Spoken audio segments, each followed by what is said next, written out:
হাওর এলাকায় রোগী পরিবহনে কত বিড়ম্বনা তা টের পায় ভুক্তভোগীরা। এই সমস্যা সমাধানে বছর আড়ায়েক আগে উদ্যোগ নেয় সরকার। বেশ ঘটা করে চালু করা হয় নো অ্যাম্বুলেন্স সেবা, কিন্তু পরে ভেঙে পড়ে সব উদ্যোগ। এলাকাবাসীর আর্থসামাজিক অবস্থা বিবেচনা না এনেই অ্যাম্বুলেন্সগুলো তৈরি করা হয় বলে অভিযোগ আছে। এগুলোতে তেল খরচ হয় অন্য নৌকার তুলনায় অনেক বেশি, গুনতে হয় বাড়তি টাকাও। তাই জনপ্রিয় হয়নি এই সেবা। হাওরের নো অ্যাম্বুলেন্স দেওয়ার পর থেকেই যে নষ্ট হয়ে পড়ছে, এখন পর্যন্ত পৌঁছতে পৌঁছতে দেখা যায় যে গাছ বিরোধীটা অবস্থা খারাপ। এটা আনছে পর থেকে 2 বছর ধরে পড়ে রয়েছে, এটাতে কোনো রোগী কিনে না। 2012 সালের 16 আগস্ট জেলার ইটনা, মিঠামইন ও অষ্টগ্রাম উপজেলা স্বাস্থ্য কমপ্লেক্সের জন্য 3টি অ্যাম্বুলেন্স দেয় সরকার। প্রতিটি এখন পরিত্যক্ত। তদারকি না থাকায় চুরি হয়ে গেছে যন্ত্রাংশ।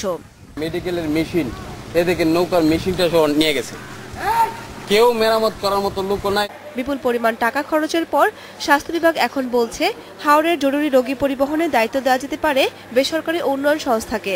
জ্বালানি খরচটা হয়ে যেত অনেক বেশি, যার জন্য এটা মানে রোগীদের পক্ষে বহন করা খুবই ছিল কষ্টকর। আর আমাদের পক্ষেও এটা যে বিনামূল্যে দেওয়া, এটা আমাদের পক্ষে সম্ভব ছিল না। কামরুন মুক্তা, ইন্ডিপেন্ডেন্ট নিউজ।